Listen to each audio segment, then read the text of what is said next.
Friends, வணக்கம். Welcome back to Happy Home Makers kitchen. எல்லாரும் நல்லா இருக்கீங்களா? இன்னைக்கு ஈஸ்ட் இல்லாத இன்ஸ்டன்ட் பிரெட் எப்படி தயார் பண்ணுறதுன்னு பார்ப்போமா? வாங்க. இந்த மாதிரி ஒரு டின் எடுத்துக்கோங்க. இதில் கொஞ்சமாக எண்ணெய் தடவிக்கோங்க.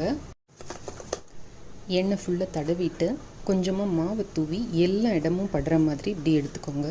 டஸ்ட் பண்ணி எடுத்துக்கோங்க. குக்கரில் 2 கப் அளவுக்கு மண்ணை போட்டு இதில் ஒரு ஸ்டாண்ட் வச்சுடுங்க. வச்சுட்டு இந்த கேஸ் கட்டும் வெயிட்டும் போடாத மூடி போட்டு மூடி ஒரு 10 நிமிஷம் நல்லா ஹை ஹீட்டில் இதை ப்ரீ ஹீட் பண்ணுங்கள்.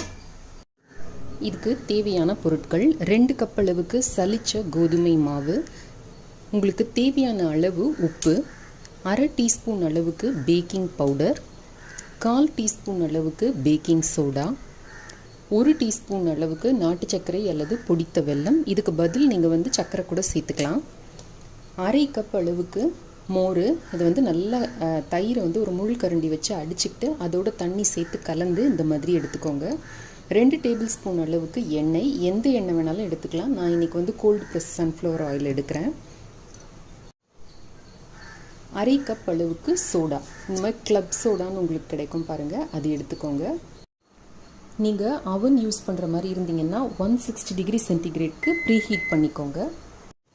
இப்போ இந்த கோதுமை மாவோட இந்த நாட்டு சர்க்கரை, உப்பு, இந்த பேக்கிங் சோடா, பேக்கிங் பவுடர் எல்லாத்தையும் கலந்துக்கோங்க. இதை இப்போ நல்லா கலந்து கொடுத்துக்கோங்க. நிறைய பேர் உங்கள் ஊரில் ஈஸ்ட் கிடைக்கல, இந்த ப்ரெட்டுக்கு தேவையான பொருட்கள்லாம் கிடைக்கல அப்படின்னு போட்டிருந்தீங்க. இந்த பொருட்கள்லாம் உங்களுக்கு எல்லா ஊர்லேயுமே கிடைக்கும். ஸோ நீங்கள் இது ஈஸியாக செய்யலாம். அதுவும் இல்லாமல் இன்ஸ்டண்ட்டாக செய்யக்கூடிய ப்ரெட் இது. இதை ப்ரூஃப் பண்ண எதுவுமே பண்ண வேண்டாம். இந்த மாதிரி நல்லா மிக்ஸ் பண்ணிவிட்டு இதோட இந்த 1/2 கப் அளவு மோர் அதை கலந்துக்கோங்க. இதோட இந்த 1/2 கப் அளவுக்கு இந்த சோடாவையும் கலந்துக்கோங்க. உடனே ஓப்பன் பண்ணி உடனே சேர்த்துடுங்க, அப்போ தான் நல்லா நுரைச்சி வரும். இதோட 2 டேபிள் ஸ்பூன் அளவுக்கு எண்ணெய் கலந்துக்கோங்க. இப்போ இதை நல்லா மிக்ஸ் பண்ணுங்கள். கை வச்சு லேசாக பிசைஞ்சு கொடுங்க. ரொம்ப அந்த மாவை பிசைய வேண்டிய அவசியம் கிடையாது. கொஞ்சம் பிசு பிசுன்னு இருக்கும் இந்த மாவு. இந்த மாதிரி ஓரளவுக்கு எல்லாம் கலக்கிற அளவுக்கு பிசைஞ்சிட்டு கையில் நல்லா எண்ணெயை தடவிக்கோங்க. எண்ணெயை தடவிட்டு இந்த பாலை அப்படியே ஷேப் பண்ணி இப்போ இதுக்குள்ளார வைக்க போகிறோம். நம்ம அந்த பிரெட் அளவுக்குலாம் இதை ஷேப்பெல்லாம் பண்ண முடியாது. லேசாக இந்த மாதிரி பண்ணிங்கன்னா போகிறோம். நம்ம தயார் பண்ணி வச்சுருக்கிற இந்த பேனில் இதை உடனே போட்டுடுங்க. கையில் கொஞ்சம் எண்ணெய் தொட்டுட்டு இதை நல்லா இப்படி சமமாக பண்ணி கொடுங்க. இப்போ நம்மளோட குக்கர் 10 நிமிஷம் சூடாகி ரெடியாக இருக்குது. இதுக்குள்ளார நம்ம தயார் பண்ணி வச்சுருக்கிற இந்த பிரெட் டின்னை வச்சிடலாம். வச்சு மூடிட்டு 20லேருந்து 25 நிமிஷம் பேக் பண்ணி எடுக்கலாம்.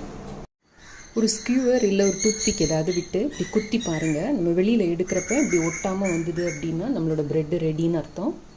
அப்படி நமக்கு ஒட்டி இருந்தது அப்படின்னா ஒரு 5 நிமிஷம் போல் இன்னும் கொஞ்சம் நேரம் மிதமான தீயிலே வச்சு எடுத்திங்கன்னா பிரெட் ரெடி ஆகிடும்.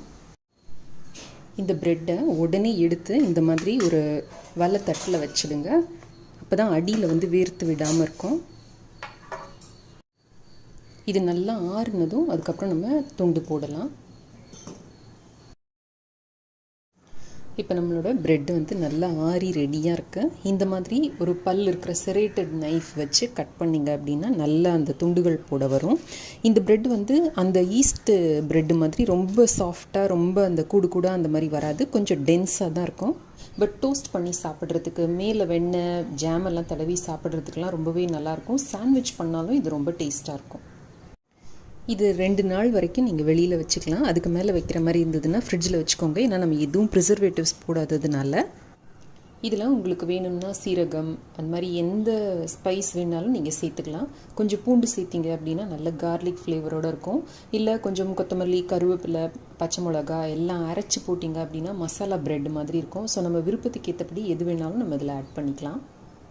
இப்போ நம்மளோட ஈஸ்ட் இல்லாத இன்ஸ்டன்ட் பிரெட் தயார்.